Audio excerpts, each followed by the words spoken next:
So you want to learn how to gain Instagram followers during a campaign or a launch period. Let me break it down for you.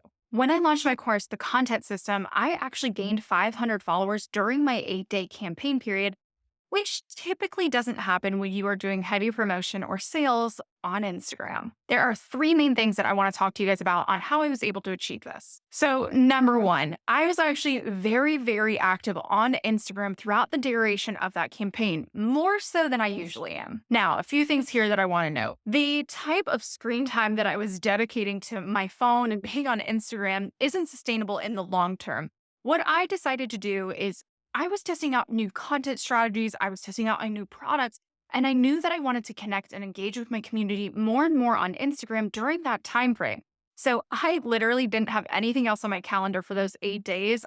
Made sure I didn't have any calls, big meetings, big projects, anything like that to ensure that I could dedicate the time to not only my launch, but to my Instagram community. I also put a pause in some other really big things like this YouTube channel to make sure that I was focusing on the right things in my business to help me achieve the goals that I wanted to achieve this year. And kind of the secondary component of this is that I was able to gain those 500 followers by being so active on Instagram and leveraging my content. In doing so, I was able to post on multiple different surfaces on Instagram. And what I mean by surfaces, leveraging things like not only Instagram stories, feed posts, reels. I was also going live, making sure I updated my highlights and guides. And I've basically tapped into every single Instagram feature that I possibly could think of. And during this time, I saw such an increase in my engagement and my content overall because again, I was spending a lot of time on the platform and I was posting a lot more than I typically do. Now, again, I have to reiterate that this is not something sustainable long term.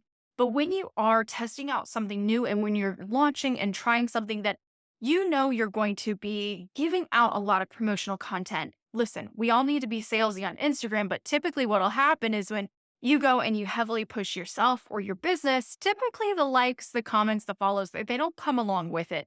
Typically. But aside from that content, aside from all of the different places that I was posting and showing up on Instagram, the place that I dedicated vast majority of my time to was going to be in my comment section and in my DMs. This really helped me sell my course on the back end, and I was able to engage with my community, whether they purchased from me or not. I was still able to provide value to them during this time of being like, hey guys, I'm promoting myself. I'm getting something new out there, but I still want to give you something as being a very valued member in my community. So I had a ton of DMs with like voice memos going back and forth, talking people through either if they wanted to purchase the course or if they weren't ready for it. Or a lot of people were just asking me questions in general about what my course is about because it's kind of something new and what a lot of other content creators and educators just didn't talk about, like the organization behind creating content.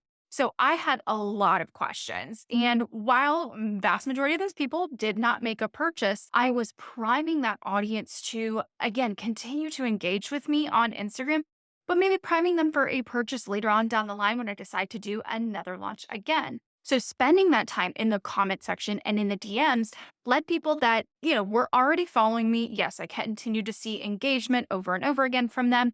But the people that were new to me, that found my profile, that found some of my reels, by engaging with them, they felt seen and heard, and I was able to connect with them on a deeper level, even during this promotional period. And of course, as we know, the more that people interact with you on Instagram, the more likely it is they're going to push out your content through their algorithm into people's feeds on the explore page, things like that. So the second point is actually a little bit controversial in the Instagram community, talking about trends and jumping on them to help you sell. So some people love using trends and some people absolutely hate using them. But what I decided to do during this promotional period is I leveraged those trends to help me sell my new course. And yes, you can actually do trends and sell at the same time. And in my opinion, they work seamlessly together. And with that trending content, with those trending audios, you can easily talk to your ideal customer, talk about their pain points, walk them through any objections they might have, and get them through your buyer journey in order to eventually make a sale from you without feeling so salesy or sleazy. Or on the reverse side, they still get value in that content, even if they feel like they're being sold to, which they are, but they're going to resonate with that reel, with that trend, with that audio, and still gain something from you as a creator, a business owner.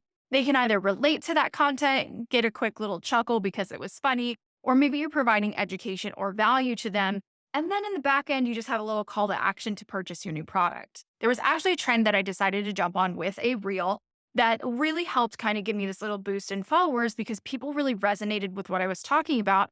And basically, the foundation of my product was built around an Airtable template. And I basically jumped on this trend, showed off that Airtable template, and people were astonished by what they saw. And the trend, I basically just kind of had to lip sync to this like 5-second sound. And then I flipped my camera around, showed my computer screen, and people really liked what they saw. They resonated with it. It kind of attracted them into my new offer. It showed them something that they had maybe never thought about before. And some people that have used my product, that have used my templates, that have seen what it's capable of doing, they really resonated with that trending audio. And again, inside of that reel that you just saw, if you are an avid Airtable template person, or if you work in the marketing industry, or you are a small business owner, you're really attracted to kind of the appeal of what that system and what that software can offer to you. It was so specific and so targeted so that the people that followed me off of that reel, they were my ideal customer. It wasn't like I jumped on some trending audio and did some dance or something like that. No, I was talking to a very specific person when I created that reel. So that's how you really make trends work for you in your business so that you don't just gain thousands and thousands of followers that never will purchase from you. Instead, I made sure that the trend that I jumped on correlated back to the people that I want to talk to, the people that I want to purchase from me, and the people that I ultimately want to have in my community. So that'll be my very big caveat with jumping on trends, especially during a promo period, is if you're just jumping on a trend, let's say it's some kind of trending music and you do a vlog, if you don't relate that vlog or that dance that you want to do or whatever that trend may be, if you don't relate it back to yourself, to your business, to your product, to your customer, yes, you can end up with a ton of followers that ultimately won't purchase from you and could actually do the opposite and make your engagement tank downwards. So while I've given you some actionable and juicy tips on how to actually grow your following during these launch periods, I do want to cautiously advise you that a launch period is not the time to actually focus on followers. I know, counterintuitive to the title of this video. This is just a byproduct of making sure that I'm aligning with my customer through my content. But ultimately, during a sales and a launch period, your goal is to sell, and the content that you need to create needs to be directed towards that. Again, a byproduct from doing this allowed me to gain those 500 followers over my launch period. But the ultimate goal during those 8 days was to actually make me money. And in this instance, I was able to do both, starting to reach towards both of my business goals of, yes, increasing revenue, but also growing my community. Those are two very big and very important things to me as a content strategist. But that doesn't necessarily mean that that's always going to be your two goals when you go through a campaign and launch period. For instance, maybe you are a wedding photographer and you are just trying to get new brides onto your calendar, but you sell a much higher ticket offer. So when you go into a launch period of, let's say you're going to run a Black Friday promo and you're like, all my new brides will get a wedding album when they book by X, Y, and Z date, or you're doing some other promotional aspect, since it's a higher ticket item, you might not see that gain in followers like I did. But instead, you're going to want to focus on the connections and the relationships that you're already building. And on the opposite end of the spectrum, maybe you sell a very, very low ticket digital product, or you are an e-commerce brand and you sell lower ticket items that people can purchase. You also might not see the uptick in followers right away because during, like, let's say you're doing a holiday promotion, people are kind of overwhelmed with social media around the holidays and the cost in buying and selling and things like that.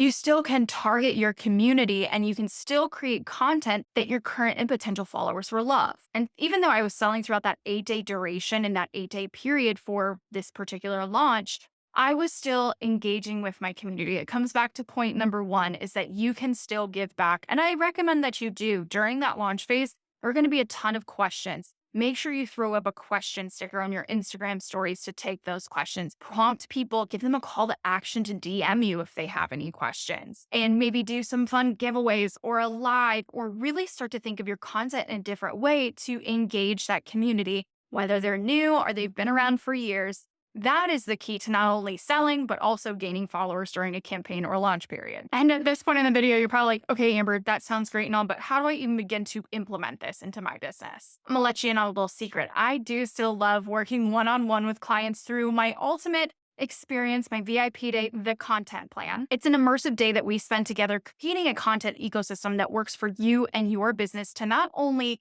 help you meet your business goals through marketing, through social media, but also connect with your ideal customers, bring them into your business, help you gain revenue and sales. And of course, this includes all of the different promotional content that we just talked about, launches, campaigns, and things like that. So if you're interested in working one-on-one, all the details are at the link below. And of course, you guys don't forget to hit subscribe. I put out new videos every single week.